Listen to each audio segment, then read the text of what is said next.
Em nome do Pai, do Filho e do Espírito Santo. Amém. Ave Maria, cheia de graça, o Senhor é convosco. Bendita sois entre as mulheres, bendito o fruto do vosso ventre, Jesus. Santa Maria, Mãe de Deus, rogai por nós, pecadores, agora e na hora de nossa morte. Amém. Oi, amiguinhos. Eu estou, de vez em quando, contando um pedacinho, né, da minha, da minha história, né? Estava contando ainda do tempo de criança, né? Passamos algumas historinhas. Depois fomos ao seminário, né? Cheguei ao seminário. Foi em fevereiro, no início de fevereiro de 1957, no seminário então de Castro, na cidade de Castro, Paraná, seminário São José, dos missionários de Nossa Senhora de Sion. Fomos bem recebidos, a gente já contou, né? Como é que foi a recepção. E depois de manhã cedinho, no dia seguinte, a gente teve a missa, Santa Missa, e depois então, o café da manhã. E aí começou, então, o dia, a história, né, do seminário. Ele começou a conhecer os amigos, né, que lá estavam agora, e chegaram em muitas partes do Brasil, muitos estados do Brasil, muitos, então, alunos seminaristas que começavam o ano ali. Outros já estavam vários anos, né? Agora estava continuando os outros estudos, né? Ali no mesmo seminário, até seguir adiante. E no primeiro dia, claro, para mim foi complicado, foi difícil, muita saudade de casa, muita saudade da mãe, né? Do pessoal que a gente deixou lá em Brusque, né? Em Santa Catarina. E não podíamos voltar, né? Só podíamos voltar no final do ano. Ficar o ano inteiro ali, no final do ano, então, e as férias, podia voltar para casa, né? A menos que a gente tivesse de desistir, né, do seminário. Mas a gente queria continuar, a gente queria ser padre, mas também tinha saudade, né? Eu me lembro que a gente sentava assim, foi no primeiro dia só, né? Sentava lá no canteiro, lá, né, na rua, e ficava olhando as estradas lá fora, né? O quarteirão onde estava o seminário era rodeado por quatro estradas. Quatro estradas. Isso aqui então era um quadrado, né? 100 metros, 100 metros, 100 metros assim, né? E a estrada aqui, aqui, lá e lá. E a gente então olhava aquela estrada, eu quero ir para essa estrada, eu quero ir nessa estrada para voltar para casa, eu quero ir, é por essa estrada que eu vim, eu quero ir por essa estrada embora de novo, né?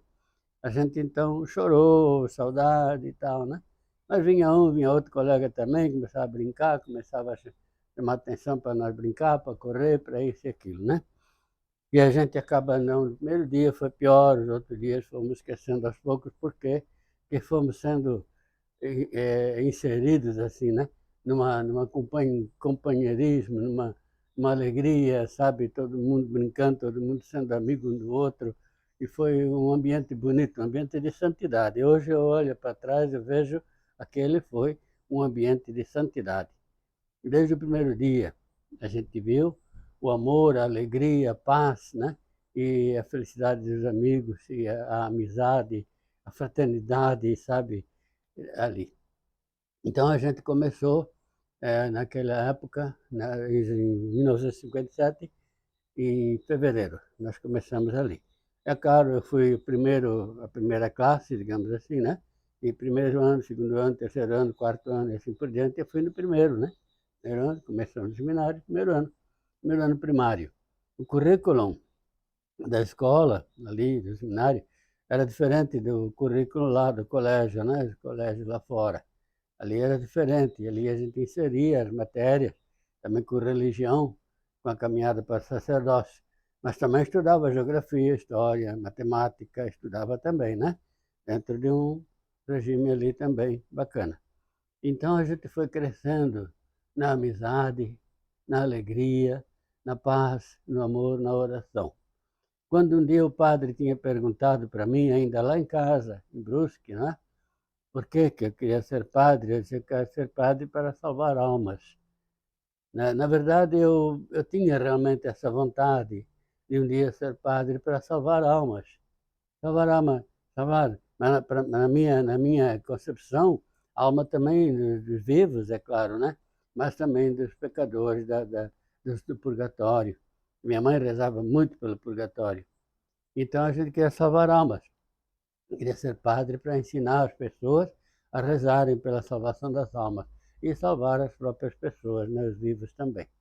Então essa devoção, essa vocação continuava comigo ali, sabe? Mesmo dentro da dificuldade do dia a dia, da luta do dia a dia, tinha luta, confusão, confusão que eu digo, confusão na aprendizagem da matéria, porque tinha matéria difícil, matemática, por exemplo, nunca consegui me encaixar com a matemática, nunca.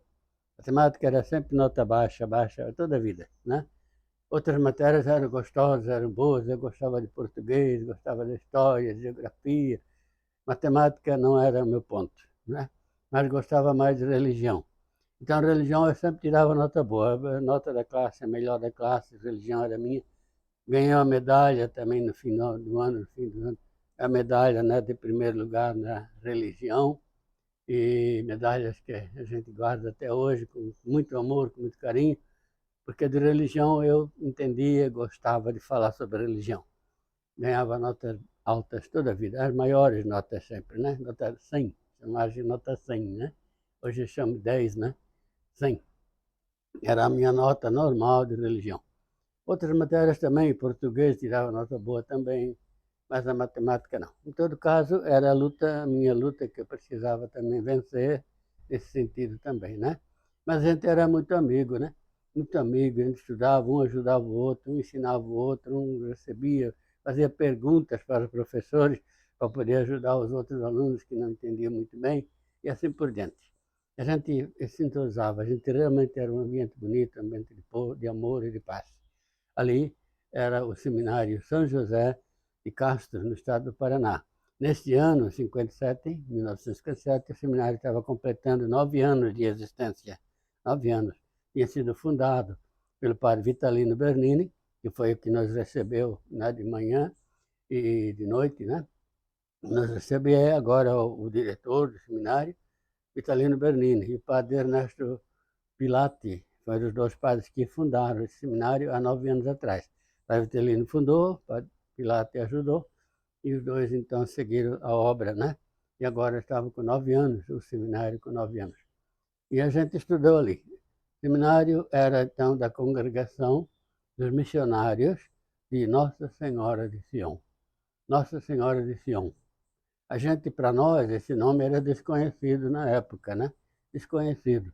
No Brasil, esse nome também não era muito conhecido no Brasil todo. Mas já tinham conventos, seminários. Tem lá em São Sebastião do Paraíso, em São Paulo, no Ipiranga, em São Paulo, em Guarulhos, tinha noviciado. E as irmãs, as freiras também, no Sagrado Nossa Senhora de Sion, tinha colégio de Sion em São Paulo, colégio de Sion no Rio de Janeiro, chama-se Damas de Sion, né? As irmãs de Sion. Então, na época, mas na nossa cidade aqui, era pouco conhecida a história de Nossa Senhora de Sion. Mas ali a gente aprendeu, né, o que era, quem era essa congregação, ficamos sabendo quem era a congregação, né? Missionários de Nossa Senhora de Sion, foram fundados, essa congregação foi fundada em Roma, né? Lá, quando naquela época, em 1800, 1900, 1850, 1800 e pouco, a data eu não sei direito, né? Dois irmãos, então, que fundaram a congregação. E o irmão, um chamava-se o Teodoro, né? Maria Teodoro Ratisbonne, sobrenome Ratisbonne. Esse já era padre, mas ele era judeu, era do povo judeu, né? Mas se convertido católico, desde criança aprendeu a igreja católica, acabou ficando padre e tal. Mas o irmão dele, o Afonso, não queria saber da religião católica, inclusive perseguia o próprio irmão que era padre, né? Não queria saber. Ele até perseguia mesmo a igreja católica, não queria saber de falar da igreja católica, né? Aí, um certo dia, ele era banqueiro. O Afonso era banqueiro, gente rica, gente da alta sociedade, né? E um dia ele resolveu tirar umas férias e revisitar, então, Roma. Gostava de visitar Roma. Roma era conhecida como uma cidade de turismo, né? Todo mundo gostava de ir a Roma, não só por causa da religião, do Vaticano, não era isso. Ele era para turismo, queria ver turismo, ele gostava de ver lugares novos, né? E ele foi a Roma para se hospedar na casa de um amigo que ele tinha lá. Mas chegou lá, o amigo não estava em casa, ele errou de casa, na verdade, errou o endereço e bateu numa outra casa que era no Barão de Bussières. Daí ele bateu na casa lá, achando que era do amigo, mas o Barão recebeu ele bem. Não, pode vir aqui, fica aqui em casa, porque o teu amigo viajou, ele nem está, ele mora lá em outra casa, mas ele nem está em casa, ele viajou. Então você fica aqui, pousa aqui com a gente. E esse barão, então, era católico, muito católico, né? Praticante católico. Ele, os filhos, os netinhos, ele tinha os netinhos ali, que estavam nesse momento, muito católico. Rezavam, rezavam. E esse Afonso, né? Não era católico, não gostava de católico, perseguia os católicos, mas agora ele estava posado dentro de uma casa de católico. Então ele não podia ir contra, não podia brigar, não podia, né, questionar a religião. Ficou ali. E os outros cantavam, rezavam, as crianças, e as crianças resolveram colocar nele, no Afonso, um escapulário, a medalhinha milagrosa, a medalha no Sal das Graças, no pescoço dele. Ele deixou, obviamente, está na casa, né? Estranha, deixou, pronto, ali. E, bom, ele ficou ali e no dia seguinte, aliás, no dia seguinte, aí eu foi dormir, foi descansar e tudo, né? E ele foi dormir ali no hotel daí. Não dormiu na casa, dormiu no hotel, mas combinaram de amanhã bem cedinho se encontrarem, então, para dar uma volta na cidade, né? Mas ele foi. E esse, antes dele ir para dormir, o dono da casa, Barão, deu a oraçãozinha do Lembrai-vos. Lembrai-vos, ó Puríssima Virgem Maria, que nunca se ouviu dizer, né? A oração de São Bernardo. Deu para ele. Ó, eu quero que você copie essa oração e me devolva a cópia, né? Me dê a cópia para mim, traz a cópia para mim, porque eu não tenho outro cantinho, né? Também levou, então, a oração e realmente em casa ele copiou. Copiou porque tinha que devolver, né? A cópia. O homem podia ter dito, ó, leva, reza e traz para mim. Não, copia e traz a cópia para mim. Vê que o Arão trabalhou com a cabeça, né? E foi o que aconteceu. Ele levou a cópia, levou a oração. No dia seguinte ele dizia, eu fiquei a noite inteira, com essa oração na cabeça. Mas eu não queria aceitar, não quero aceitar essa oração, mas eu fiquei com ela na cabeça, eu copiei, ficou na cabeça a noite inteira. Bom, de manhã cedo eles foram visitar primeiro uma igreja onde tinha acontecido uma morte de um amigo do Barão. O Barão então foi na igreja para fazer os preparativos, né? O enterro, falar com o padre lá e tudo. E entraram na igreja. E o Afonso também entrou na igreja. Só, como eu digo, para turismo, para ver a igreja por dentro, como é que é, como é que é. Ele gostava, né, de monumentos e coisas e outras. Ele entrou na igreja ali. Entrou junto. Enquanto o barão foi lá falar com o padre, arrumar os papéis, e ele ficou ali dentro da igreja, de mão nas costas, encostado na parede, assim, dentro da igreja, olhando. 12 minutos depois, o barão voltou para dentro da igreja e viu o Afonso ajoelhado em frente à imagem de Nossa Senhora das Graças, lá no altar, né, perto do altar, e absorto, completamente alheio, completamente fora, em êxtase, sem escutar, sem ver nada, né? Ali, em êxtase, paradinho, ficou tempo ali. O cara abordou ele, então, né? O varão abordou, ele se acordou, voltou assim. Aí ele disse, olhou a medalhinha que ele tinha assim, ele disse assim, ela não me disse nada, mas eu entendi tudo. Ela não me disse nada, mas eu entendi tudo. Eu não quero sair dessa igreja sem ser batizado católico. Foi um milagre. A igreja de Santo André de Lefrate é conhecida em Roma como a igreja do milagre. Hoje ainda existe aquela igreja do milagre, onde aconteceu esse milagre, né? Então o Afonso ali realmente se converteu converteu, conversou então com o padre, aí ele disse, essa medalha, ela que apareceu, foi ela que estava ali, ela que estava ali. Ela não me disse nada, mas eu entendi tudo. E ela está na medalhinha da Nossa Senhora das Graças aí, né?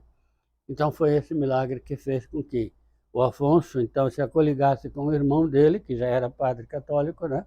E os dois, então, resolvessem depois fundar uma congregação religiosa voltada ao diálogo cristão-judaico, ou à conversão do povo judeu para o católico, né? Para o catolicismo.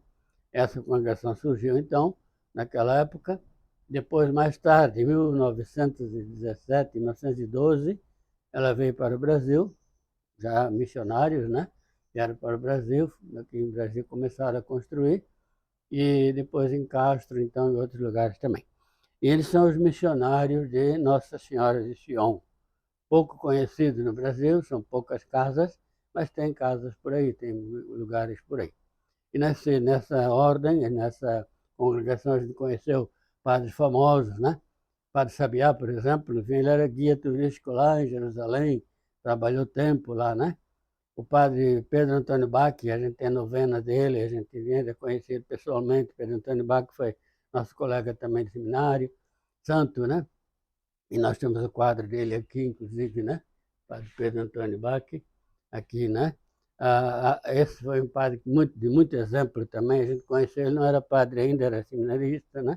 Foi uma caminhada bonita, depois padre, depois foi coronel da aeronáutica também, né? Fundou colégios militares para aeronáutica, um padre espetacular, e muitos outros padres de Sion que a gente conheceu por aí. Em outras oportunidades a gente vai falar mais um pouquinho, né? E a gente então lembra sempre mais da recepção lá no seminário, da amizade que as pessoas formavam, das meditações nas Santas Missas, daqueles padres santos que ensinavam coisas boas para a gente. Nunca, nunca, nunca, nunca, nunca algum padre me deu algum, algum sinal de coisa má, de coisa ruim, algum mau exemplo, nada. Absolutamente todo o tempo que eu tive no seminário, eu só vi coisas boas. Só vi coisas boas. Só vi santidade, sabe? Só vi santidade aí dentro, tanto da parte dos padres como dos seminaristas. Eu não tenho nunca nada que possa desabonar dentro de qualquer um deles. Café da manhã gostoso era chocolate, não era café, era chocolate, né? Chocolate com pão preto, pão de cevada. E a manteiga vinha da Castrolanda. Castrolanda é uma colônia de holandeses que tem lá em Castro. Hoje a cidade se chama Carambeí. Carambeí dos holandeses, era naquela época uma colônia também, pertencia a Castrolanda. Ali eles mandavam para nós o queijo, né? Queijo batavo, queijo cozido, queijo fundido, mandava lá para o nosso café da manhã, da tarde e assim por diante, né? Tantas coisas bonitas aconteceram na época. Gente, muito obrigado. Uma outra oportunidade a gente conversa, falar mais um pouquinho, sabe? Amém? Tem muita coisa bonita, muitos exemplos bonitos, muitas historinhas bonitas que aconteceram no meu tempo de seminário. Eu escrevi uma vez alguns artigos, eu colocava nos muros do seminário, era o título, né? Eu colocava pequenas historinhas assim, mas faz muitos anos atrás. E a gente não esquece daquele tempo bonito, daquele tempo de amor, daquele tempo de paz. Amém? Em nome do Pai, do Filho, do Espírito Santo. Amém.